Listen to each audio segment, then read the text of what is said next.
very beautiful morning to you once again. Welcome. Today, Wednesday, the 18th of February, 2026. Good morning and welcome this morning to Perspectives Unlimited, right here on Wales Radio 89.3 FM, your preferred wholesome radio. And we're reaching you live from Wales Broadcasting House along Alafi Avenue, Oluyole Estate, Ibadan. As I would always say, the conversation that concerns the growth of Nigeria is the business of you and I, because we have to do our best to contribute our own quota towards the development of Nigeria as a nation, and so we can see the Nigeria of our dreams. So, my name is Toluwaleke Alli. Quickly, let's say congratulations to our Muslim brothers and sisters, and also to our Christian brothers and sisters, as Lent begins today and also Ramadan begins today. We pray that we get the best of this period and we get answered prayers. Please do not forget to put Nigeria in your prayers as you pray for yourself during this period. Also remember to put the nation in your prayers, because when we get Nigeria of our dreams, it will be much easier for us to also be able to fulfill the prayers that we are also praying for ourselves. It's going to be much easier for the prayers to also be answered, because then we'll be in better environment to manifest all that we have been trying to manifest. We pray that the Lord will answer our prayers. So together with analysts in the studio this morning, like I said, we'll be delving into the dailies with a view to keep you abreast about happenings around Nigeria. But first, let's take a look at the front pages across some of our national dailies this morning.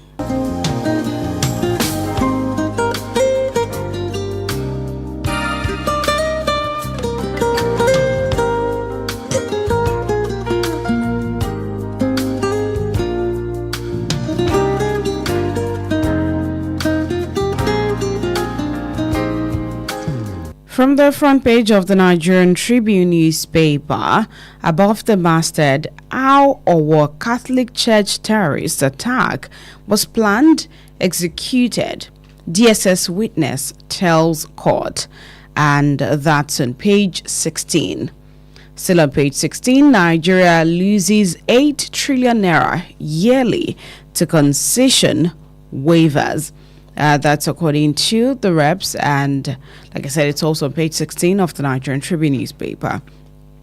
Prioritize investment in human capital to drive $1 trillion ambition, World Bank tells Nigeria, and that's on page 13. The lead story on the front page of the Nigerian Tribune newspaper: Electoral Amendment Bill, Senate in division, reps in rowdy session. And it has 3 riders as lawmakers pass e-transmission with manual backup. Minority reps walk out of session as Green Chamber reduces timeline on notice of election to 300 days. INEC to review election timeline to exclude Ramadan period. And that's on page 4 of the Nigerian Tribune newspaper this morning. El Rufai spends second day in EFCC custody, and that's on page 4 as well. NADDC commissions automotive training center in Pottiscombe, and it has a rider concludes mechatronics training on PMS CNG vehicles. Sultan confirms moon sighting, declares today first day of Ramadan, and that's on page 28. The final story on the front page of the Nigerian Tribune newspaper: chaos as Ondo APC meeting turns bloody, and it has 2 riders: hoodlums disrupt meeting, beat party chairman, injure other leaders. Government denies thuggery allegations, reaffirms commitment to peaceful politics. And this is also coming with images of some of the, party members who got wounded some on the arm, some on the head. You can see the picture on the front page of the Nigerian Tribune newspaper this morning. On the front page of the Punch newspaper, above the masthead, cash crunch. Ministers lament as 10 trillion naira capital funding stalls, and it has a rider. MDAs get below 1 trillion naira for 2025 capital projects. Federal government relies on loans, and that's on page 9. Nigeria loses 1.76 trillion naira after missing OPEC quota, and that's on page 22. 432 billion naira probe. EFCC extends El Rufai detention as lawyer pushes for bail, and that's on page 7. The lead story on the front page of the Punch newspaper: 2027 elections, lawmakers protest as NAS OK's e-transmission manual backup. And it has a rider: outrage as Abaribe leads 14 senators in protest.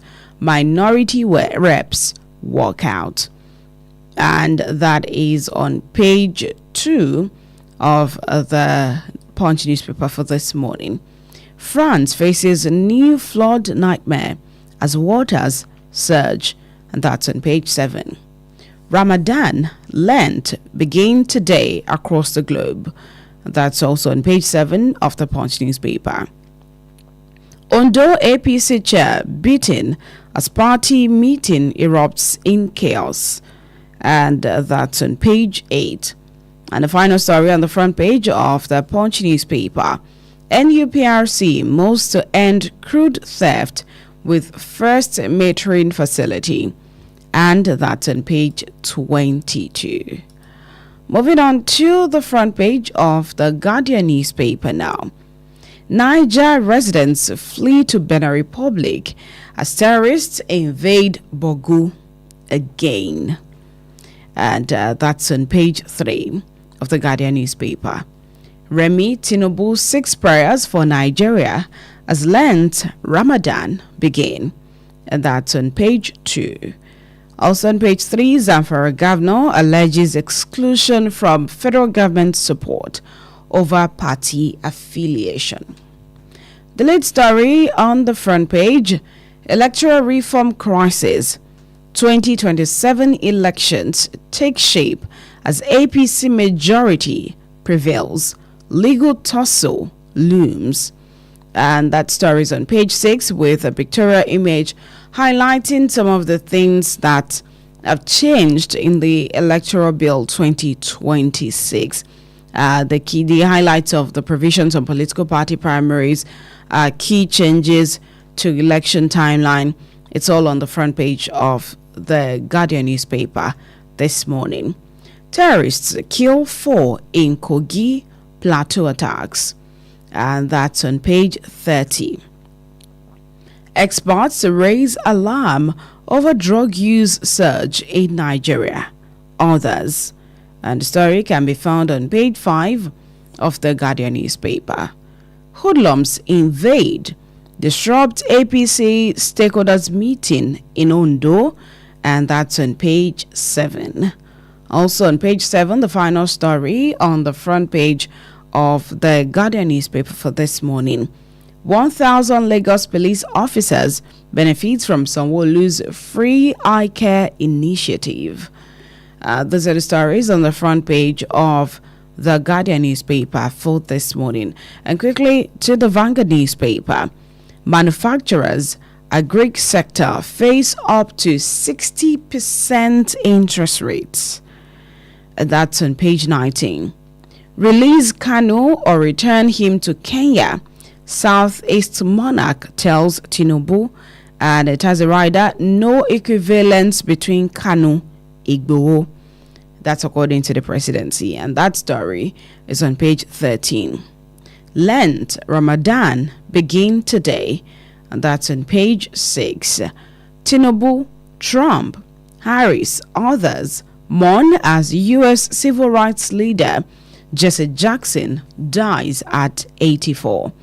That's on page 7 as well. 2027 reps caving back Senate on Electoral Act amendment. And it has a couple of riders. Minority caucus stage walkout over adoption of manual electronic transmission of results. Police tear gas protesters at NAS. Labour, civil society demand mandatory e-transmission. Senate reduces election notice to 300 days to enable INEC adjust timetable. Amechi, opposition leaders merely grandstanding. That's according to Wiki. And the story is on page 5 of the Vanguard newspaper. Tinubu unveils Nigeria industrial policy demands speedy implementation. And that's on page 9. Dangote signs $400 million equipment deal to fast-track refinery expansion. To read more, check out page 19 of the Vanguard newspaper. Armed men abduct 6 travelers on Makurdi-Naka Road, demand 100 million naira ransom. And that's on page 6. Nigeria, others ignore our judgment, ECOWAS court laments. And that story is on page 9 of the Vanguard newspaper this morning. And those are the stories across the front pages of some of our national dailies for this morning.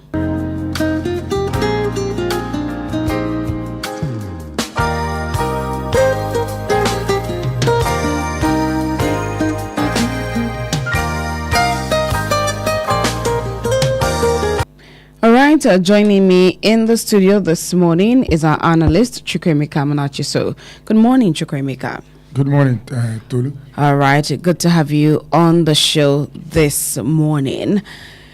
Let's begin with this story on the front page, the late story on the front page of the Vanguard newspaper.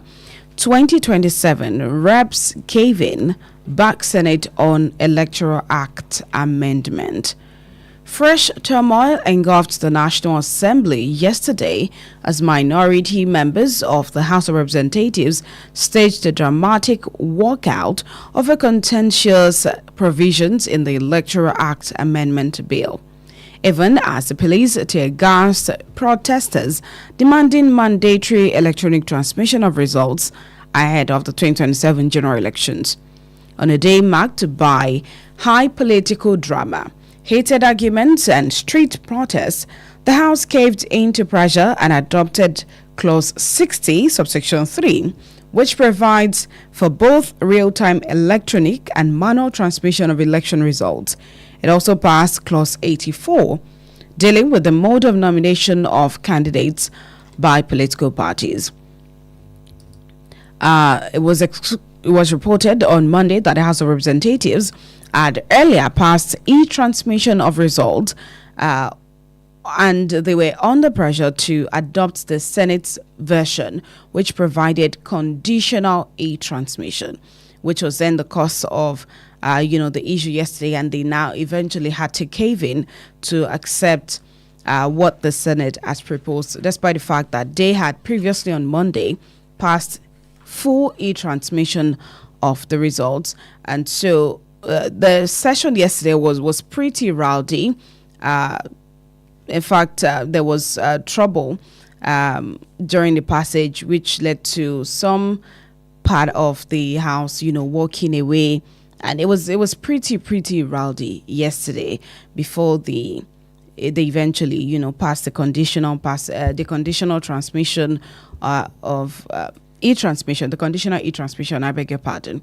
So now. And I remember that when we talked about this, I think it was last week, you said that we shouldn't jubilate yet until we have seen on paper exactly whether or not it is going to be implemented. Now, this has now, been put this way. That is what is in the law now. There has to be manual to back up the e-transmission. But first off, let's start with the fact that the reps had to give in to the demands of the Senate. Should we say that the reps cannot stand on their own?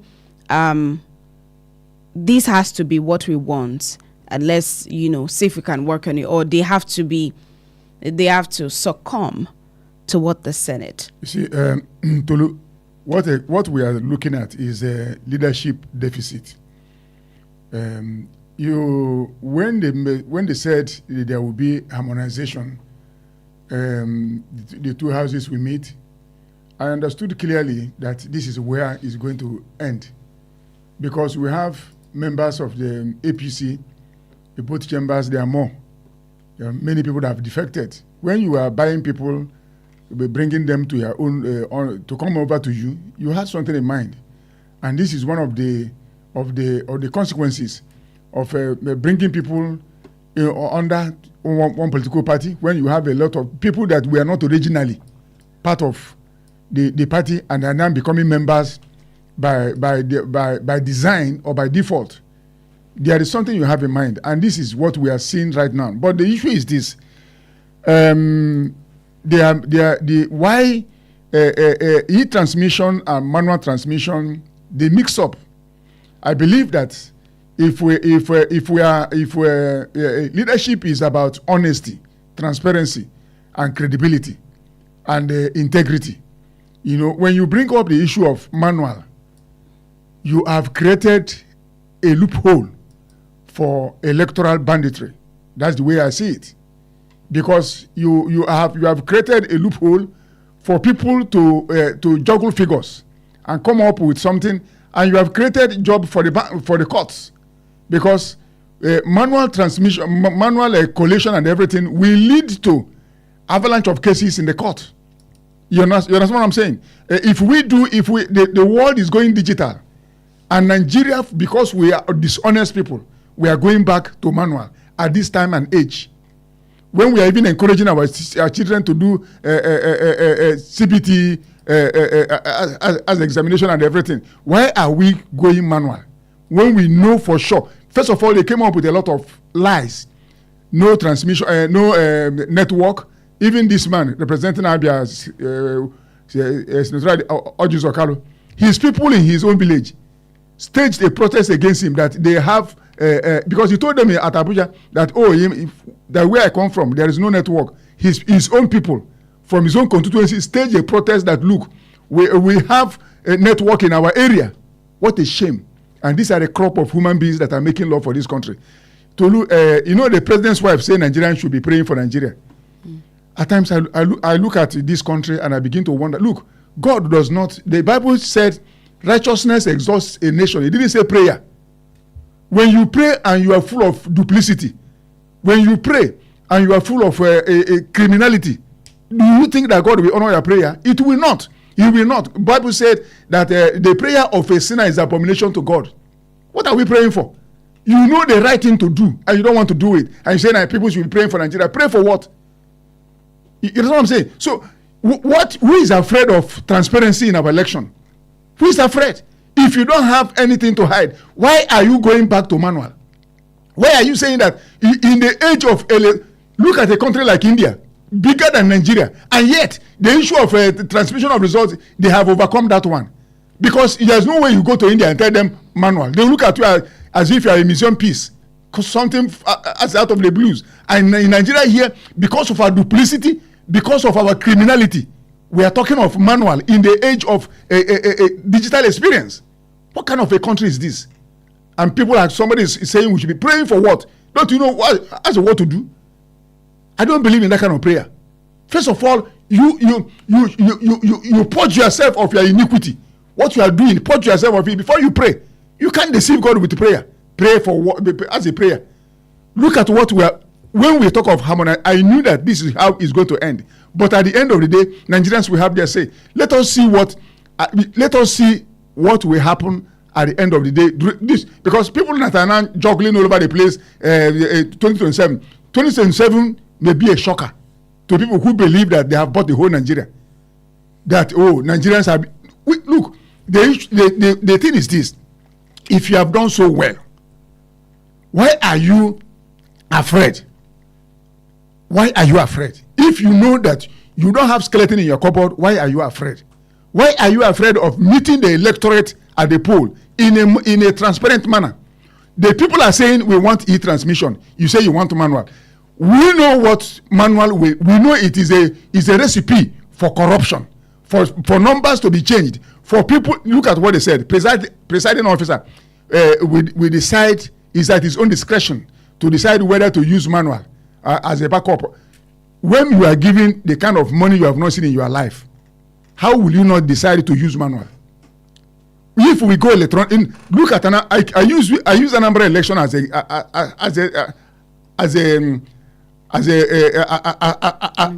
as an example. Look at the election they did. Did you hear anybody as going to court? Nobody went to court because it was done through electronic. Nobody, because you see the result by yourself. There's no point. People didn't go to court. But why are you encouraging people to be trooping to court? Because once we use manual, people will likely, the court will be filled up with cases, and we know what judiciary stands for in our country. We know the way they will look at, and we know what it is all about. You see, Tolu, when we bring up these kind of issues, a lot of people, you get tired of this country. How can we, at this point in time, talking of manual, and somebody came up the other time and said Nigeria is now the digital hub. A country that is a digital hub is using manual for election. What a shame. And the thing is that we have even lost, is a collapse of conscience, if he asks me. How can we? How can? And the world is watching us. But I know that man proposes, but God is supposed. At the end of the day, all these permutations may even collapse. Because when you think that you have Nigeria in your pocket, we have done all that we need to do, you meet the people at the pool, and that day you will see that you are not God. You are a human being. You can plan for everything. As far as God is not involved in it, you will fail woefully. Okay. In addition to that, because we'll be going on a commercial break in a few minutes. In addition to that, they also reduced the time for election notices because looking at the 2027 calendar, the time that election would be if it were to be during the regular 360 days would fall in the period of Ramadan. And so they're saying, no, because of turnout, we don't want that to happen. And there's been calls for INEC to reschedule. This rescheduling, what does it mean? Is it that Ramadan would disrupt the process of the election, or there's something else behind it that they are trying to hide under the guise of it is going to fall during fasting? Look, to answer your question, if we are godly people, I wouldn't even mind whether during Ramadan, after Ramadan, on top of Ramadan. But we are godless people. We don't have the fear of God. It's not about Ramadan. They know what they are planning to do. And let me tell you something. If we are godly, I'm not talking of being religious. Being religious, anybody can be religious. If we are godly and we have the fear of God, we won't be even be saying these things we are saying. So it's not a question of Ramadan. They want to hide behind one finger of religion and be talking of Ramadan, we do this, Ramadan. If we really obey the tenets of Ramadan, we'll be saying what we are saying. Go to their house. We have Christians, we have Muslims. Because that's religious people. I'm not talking of godly people. Because when you come to religion, people will tell you that, I'm not against religion. I'm a Christian. But the issue is that there's a difference between being godly and being religious. Most Nigerians are religious, but they're not godly. That's why we do what we're doing in our country, and we put prayer as a signboard. God is not mocked. Whatever a man sows is what he will reap. All right. Do not forget, you can drop your comments on our Facebook this morning at Wales Radio 893 FM fan page. At Wales Radio 893 FM fan page. Drop your comments right there, and we'll be sure to take your comments on the show this morning. We're also live on YouTube at Wales Radio 89.3 FM. At Wales Radio 89.3 FM. Share your thoughts via our WhatsApp line as well on 0915 4999 893. 0915 4999 893.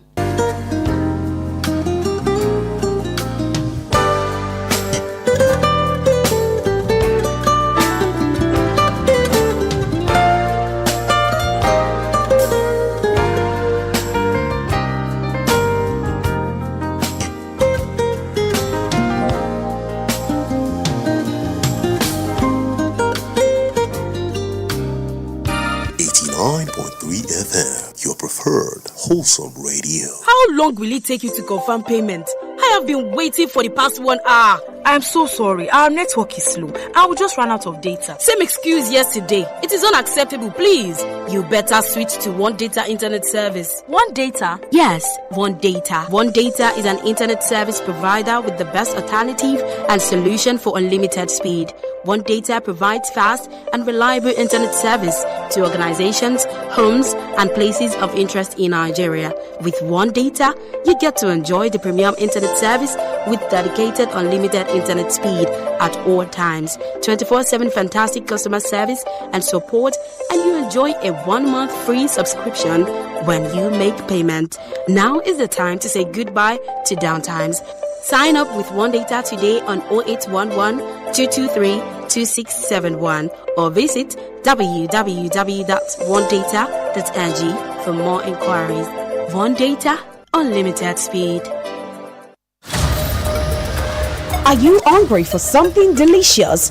Food that feels like home but tastes like pure luxury? Then welcome to Honeydew Restaurant, where every meal is made to make you smile.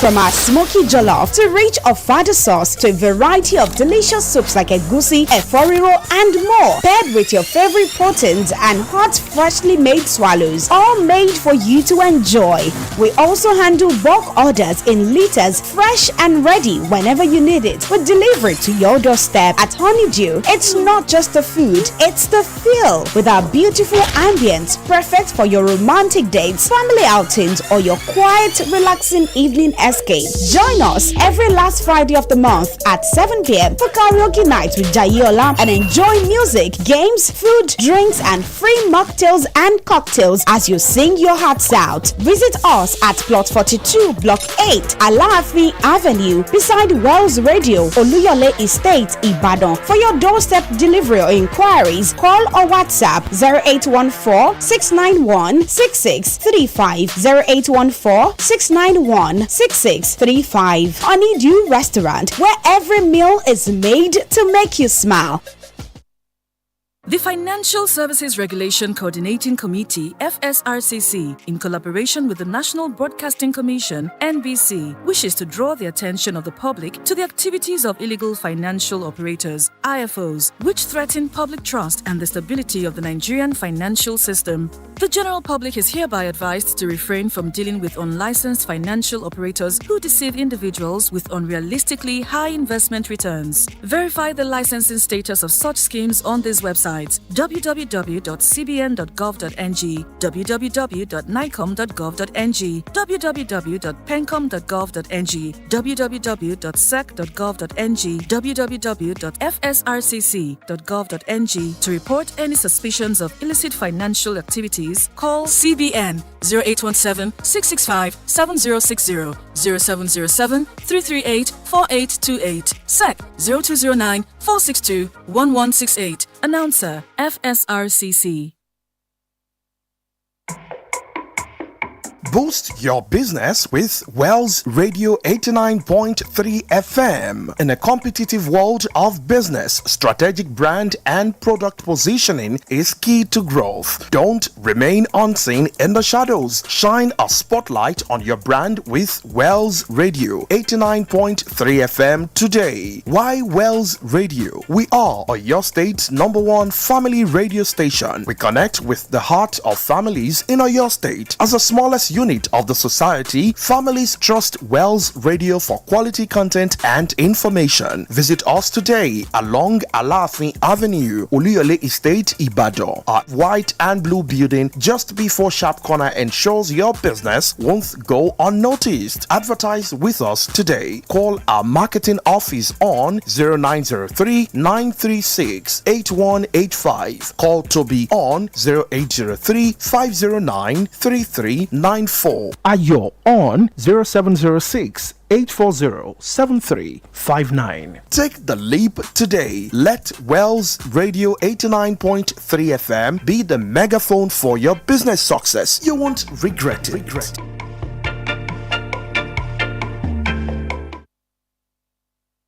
Yo, what's up? Baby, let's go! Hey there! Want to stay connected to your favorite radio station? Follow us on social media for the latest updates, entertaining wholesome content, and behind-the-scene peaks. We're on Instagram at Wells Radio 893, Facebook Wells Radio 893 FM fan page, X Wells Radio 893. Follow our WhatsApp channel Wells Radio 89.3 FM. Get a scoop on upcoming shows, giveaways, and events. Also get to interact with your favorite presenters and share your thoughts on our posts and stories. Join the conversation and stay tuned into Wells Radio 89.3 FM, your preferred wholesome radio.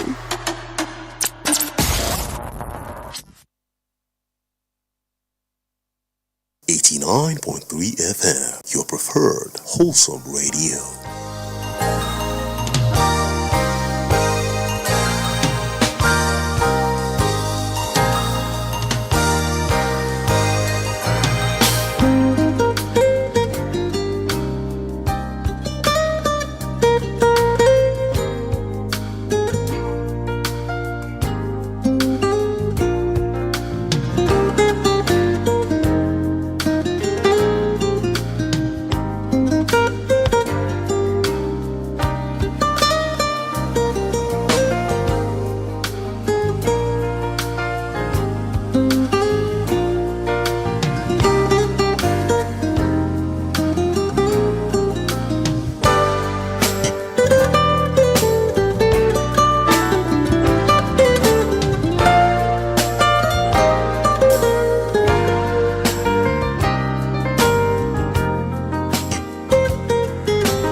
All right, welcome back. This is still Perspectives Unlimited on Wells Radio 89.3 FM.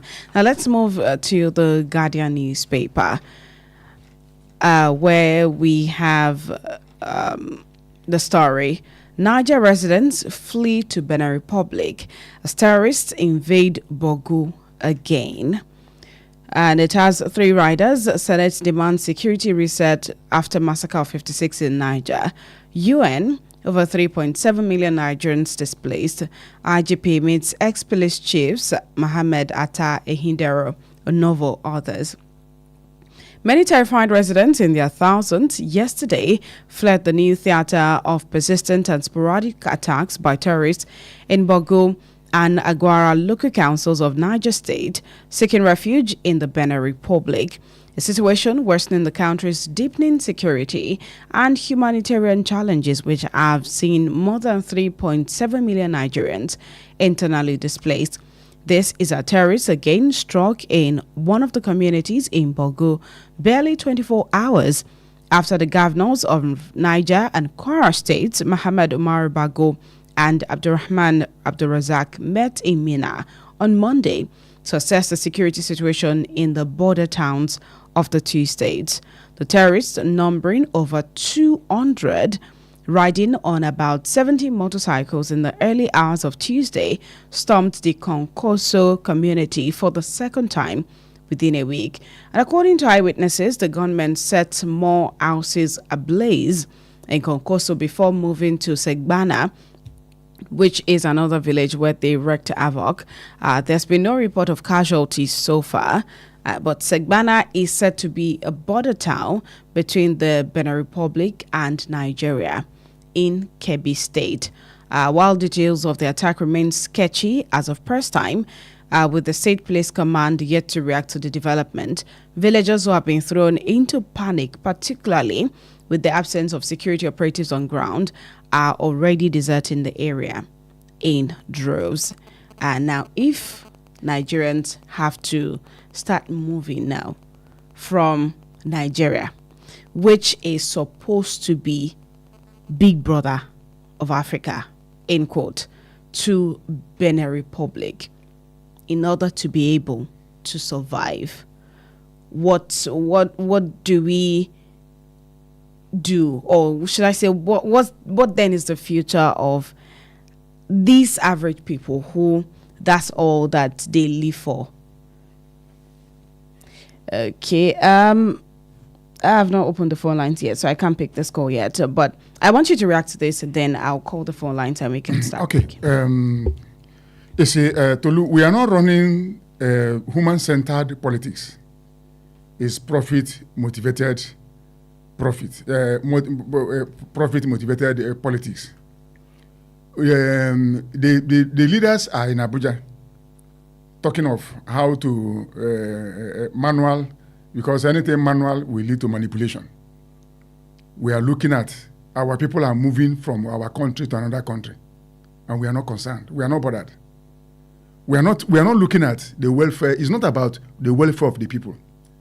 If leadership in Nigeria is about the welfare of the people, are we not supposed to know what to do so that these people that are killing our people will be checkmated? Do you know that the governor of Kwara State is in Abuja campaigning for FCTC? You know that there's an election going on in Abuja that will go in Abuja. Do you know that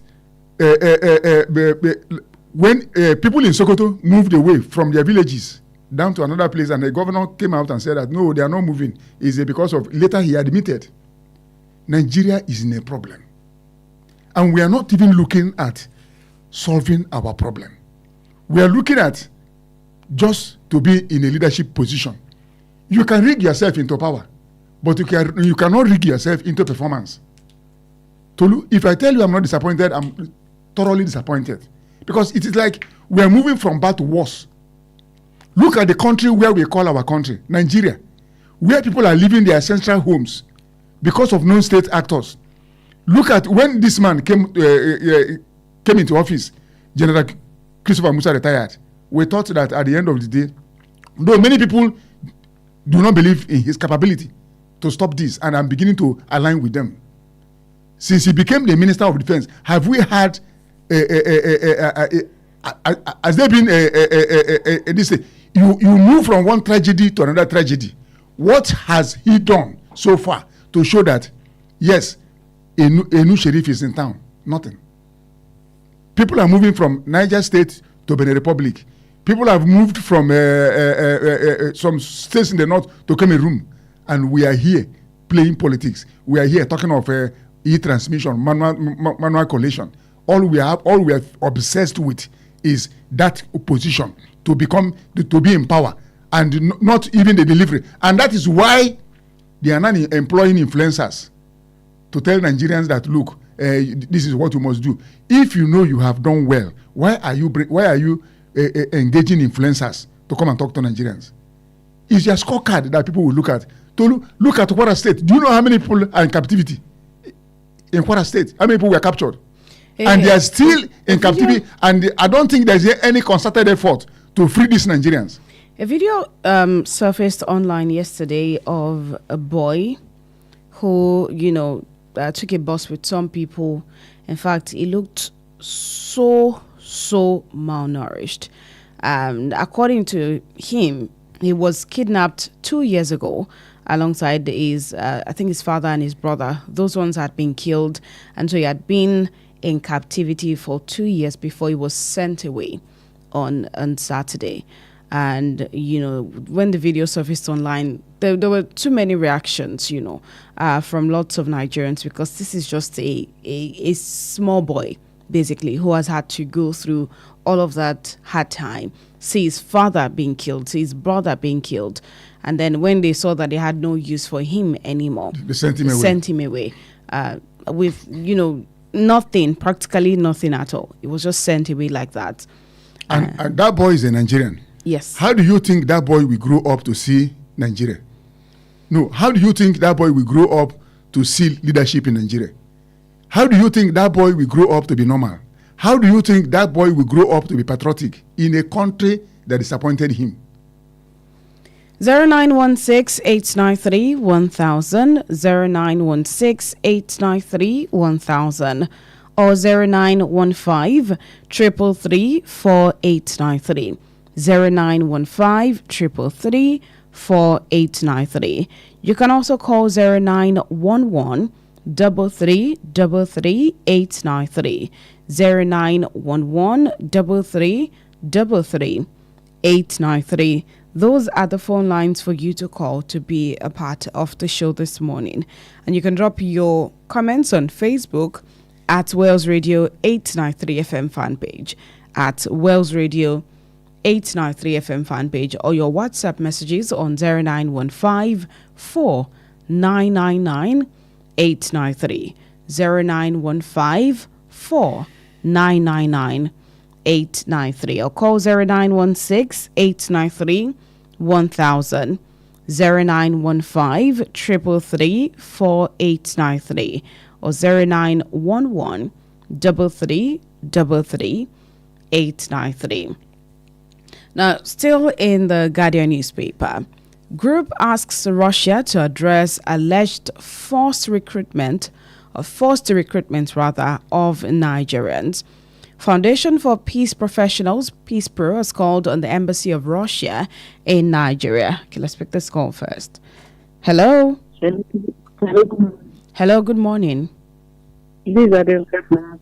Welcome to the show. Yeah, concerning the electoral results, it is troubling that this government keeps ignoring the cry of the masses. The government that refuses to listen to the people loses its moral authority. So I don't see any big deal amending the electoral act should be. So it should be about protecting our votes and not their own personal interests. That's my take. All right, thank you so much, Adirunke. Okay, in the statements that was issued, let's go back. Foundation for Peace Professionals, Peace Pro, has called on the Embassy of Russia in Nigeria to clarify recent allegations that Nigerian civilians were coerced into military service under deceptive employment arrangements. In a statement issued by its executive director, Abdulrazak Hamzat. Hello. Hello, good morning, ma'am. Hello, good morning. Yes, ma'am. Ruth calling from Alli. Welcome to the show. Thank you. On the INEC timetable, we all know that Nigeria is a multi-religious country, and government activities usually go on even during periods of religious observance.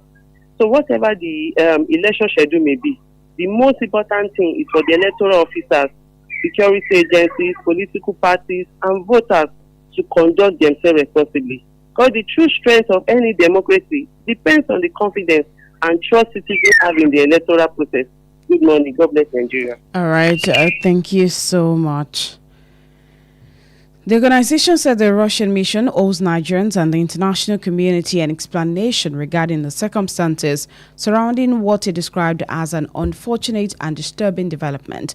The call follows reports that some Nigerian nationals who traveled to Russia in search of employment may have been misled into signing documents that allegedly led to their deployment to military facilities. One of the affected individuals, Mr. Balogun, reportedly traveled to Russia on a tourist visa in pursuit of engineering opportunities, but was instead taken to a military base shortly after arrival. And according to him, he was presented with documents written in a language it did not understand. It was denied access to a translator or his mobile phone before he signed the papers. And he claimed that after only a few weeks of training, he was deployed to a conflict zone. Let's pick this call. Hello? Hello, good morning, the beautiful radio woman. Good morning, sir. Thank you, this is Gamari. You're calling from Apache. Welcome to the show, Gamari. Thank you. Do you know that I'm beginning to feel that it's a crime to be a Nigerian? How can I be in a country where my voice will not be heard? How can I be in a country where we citizens will tell the government that we are duly elected by us? We will tell them this is what we want for the betterment of our country, and the elected ones will be imposing on us. I'm talking about the electronic transmission of election results. Why would they be bent on? See, do you know the meaning of what Akpabio and his just did?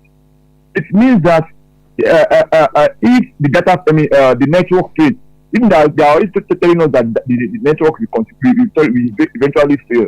That means they have admitted failure of the network, and they are telling us that they are going to use paper. They are going to use an archaic method, old method of doing things. They are going to use paper to do. To record election results, which is not too good. It is archaic at this present time. So the question is this: why are they bent on only to using paper for electionary results, if not that they want to impose themselves or not? I think this is not too good for our election. It's not too good for our electionary system. May God help us. And lastly, on the report you are reading concerning Russia, yes. See, there is a saying in Yoruba that in Kotabamo that means that what you are used to eating, so what you are used to in eating, if you have exhausted it, then we'll be left with eating whatever we see. See, Nigerian government does not have what it takes to take care of the people. So hence, the people are just trying to look for a means of survival to go into foreign countries, even if they are going to fight and kill and got killed in the process. Recall that those guys that went to, that were being killed, those Nigerians that were being killed, they said they just received just 3 weeks training. They were drilled for 3 weeks. After the 3 weeks expiration, they were sent to war front, and now they are being killed down. Let me shock you. Most Nigerians are still going there because they want to jack by all means. Tell me what the Nigerian government have for them. May God help our leaders to do the right thing for the country. Thank you very much, and God bless. Amen. Thank you so much, Mr. Gbenga Mario. Now, another report still in the Ghanaian newspaper showed that desperation and job scams is actually what has pushed Nigerians into the Russia-Ukraine war recruitment. But people are saying, the civil society organization said that this is just a breach of human rights at the highest. Is it, should we blame Russia or should we blame Nigerians who just want to move to the other side of the fence, thinking that the grass is always greener? You don't blame Nigerians for moving away. You blame the wayward, profligate, clueless leadership that we have. Leadership is about government is about taking care of the people. That's what government all over the world, with Nigeria as an exception. Kenya came up with this thing you are talking about. When Kenya discovered that their youths were traveling to Russia and the government took up the government of Russia, did we hear anything from Nigerian government? Do you know how many Nigerian women have been deported from Ghana for prostitution? Our girls are traveling to Mali. Our girls are traveling to Burkina Faso for prostitution. Where are they living? Because the home front has been destroyed. If the home is okay, will these guys be moving about? Do you know how many Nigerians have died on dangerous journeys on the Mediterranean Sea? Look, it's high time Nigerian government should look Russia in the face, because Russia entered into a war which they believe that they will overrun Ukraine. How many years now? Yet they are struggling. And remember that not all the Russians believe in that war. Many of their young men left the country when this was at infancy. Many young men left. Many of them walked out of Russia because they didn't believe it, because many of them had relations in Ukraine also. So they said they can't fight their own people and they left. That's why Russia is now at the crossroad, recruiting people from every corner, and especially in Nigeria, because they know that here anybody can come here and do whatever he likes and get away, that government will not even say anything. If we have proactive, responsive leadership, do you think Russia will come here and be poaching our people? They won't come. But they are coming because they know that nobody will ever ask them why are they harvesting Nigerians. Don't forget there was a time the vice president was all over the place saying that our health system has improved. That's why people are coming here for kidney transplant. He didn't know that people were coming here to buy kidney because Nigerians are ready to sell anything to survive. That was what was happening. Now Nigerian youths are migrating to Russia. The other day, I think it was 2 weeks ago, one of either the Russian ambassador or something came up to say and deny that Nigerians are not going. It's not enough. Our people are dying on the war front. How can you bring a young man here, take him to Russia, give him 3 weeks training only, and send him to go and commit suicide? Ukraine arrested 2, and they didn't even kill them. They arrested them and paraded them. They gave them clothes because it was so cold, and food and everything. And Nigeria and our leaders are here talking of e-transmission, manual transmission. They are not even bothered about the citizens. Tolu, anytime we come here and talk about all these things, because I love this country, Tolu, I want Nigeria to work. And anybody saying that Nigeria will not work, anyway, let me not say what I want to say. Though this country must work. Whether they like it or not, Nigeria must work. Nigerians, if you have ever traveled out of this country, you see the beauty of Nigerians. Honestly speaking, once you identify yourself as a Nigerian, come and see the brotherhood. Come and see how we gather together as Nigerians. But whenever we come here, I don't know whether it's a spiritual cause. I don't understand. Whether there is something in our water, there's nothing wrong in our land.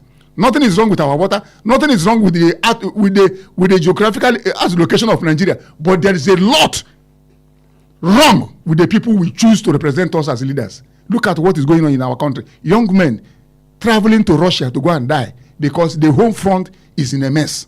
It's a shame. All right. On Facebook, okay, Adeomi Adekaz, thank you so much. Let's pick this quickly. Hello. Hello, good morning, West Radio. Good morning, sir. Good morning, sir. Good morning, sir. George from Ologwe. Welcome to the show, sir. People don't want us to voice our dissatisfaction with the type of leadership we're having in this country. How can you be a leader of a country and the country is passing this type of problems and all you are discussing is 2027? Look at what is happening to our children. Look at what is happening to our girls. Look at what is happening to Nigeria as a country. Deporting our ladies from Ghana. This is what we did to them some time ago. And now it's happening to you. Does that show any sense of responsibility as a country? We cannot keep quiet. Nigerians should rise up and challenge these authorities that are feeling that they are above God. They are not above God. The people say this is what they want, and you are imposing things on them. And you want peace to reign. Look at how they are killing people right from the north up north. They are down now to the south. We are talking of Kogi State, Kwara State. What is the difference between Kwara and our Oyo State, or even Osun State? And all they are talking about is politics, how they will remain in office. I pity this country. Good morning. Good morning, sir. Thank you so much for your take on the show this morning. On Facebook quickly, Sulaiman Sharif says, good morning and kudos to everyone in the studio. What's so difficult in passing a law for electronic transmission of results when JAMB can conveniently conduct exams the same day across the country electronically? But Nigeria has a technology to automatically deduct money from our account as tax. Our lawmakers should do what Nigerians want. Nigerians want the mandatory electronic transmission of election results in real time, no ouster clauses. History will remember who stood for transparent elections and who didn't. APC is fighting to stop e-transmission because it won't allow them to rig the 2027 election. Aderonke Akorede Oladele says anything that has to do with election is their priority. They can never be serious like this about the insecurity challenges facing the country. They don't care about human lives and the blood of innocent citizens being spilled on a daily basis. The U.S. congressmen are more concerned about our lives, deliberating on how to save our lives, yet the very people we voted to represent us are focused on politics and the next election. If we are all killed by terrorists, who will vote in the 2027 elections? Damilola Akande says Nigerian Senate and lawmakers can't be allowed to make law with a deliberate loophole for it to be manipulated. Real-time mandatory electronic transmission of results is possible at the polling units because Beaver's machines can store irretrievable data online and offline in real time to be transmitted immediately there is network service. All right, thank you so much to everyone, and thank you for coming on the show today. Thank you for having me, Tolu. God bless Nigeria. All right. Thank you so much, everyone who has been a part of the show today. As I would always say, wherever it is that you find yourself, always ensure that you put Nigeria out there in good light. God bless you. God bless Nigeria. I am Toluwaleke Alli. Enjoy the rest of your day.